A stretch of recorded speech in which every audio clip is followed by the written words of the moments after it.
যখন তুমি নিজের রক্তের মানুষের দ্বারা কষ্ট পাবে, তখন তুমি একবার নবী ইউসুফ আলাইহিস সালামের কথা মনে করো। তিনি কিভাবে নিজের ভাইয়ের দ্বারা প্রতারিত হয়েছিল। যখন তোমার বাবা মা না বুঝেই তোমার বিরুদ্ধাচরণ করে, তখন নবী ইব্রাহিম আলাইহিস সালামের কথা মনে করো।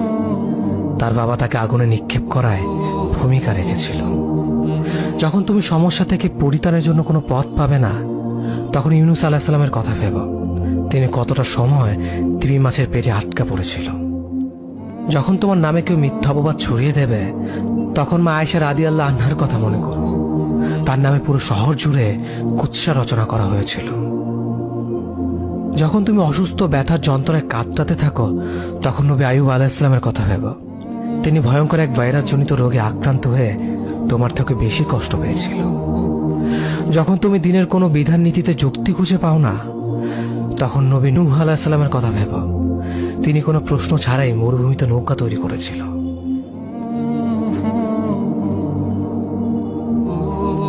যখন তুমি আত্মীয়স্বজন, পরিবার, বন্ধু বান্ধবের কাছে হাসির পাত্রে পরিণত হও, তখন তুমি শেষ নবী হযরত মুহাম্মদ সাল্লাল্লাহু আলাইহি ওয়াসাল্লামের কথা ভেবো।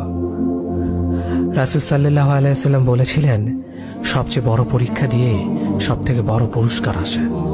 যখন আল্লাহ কাউকে ভালোবাসেন, তখন তাকে পরীক্ষা করেন, এবং যে এই পরীক্ষাগুলো মেনে নেয়, সে আল্লাহর সন্তুষ্টি অর্জন করে। আর যে অভিযোগ করে, সে তার ক্রোধের পাত্র হয়।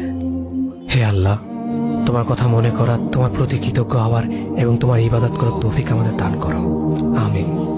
যেভাবে তুমি সন্তুষ্ট হও, সেভাবেই আমাদের পরিচালিত করো।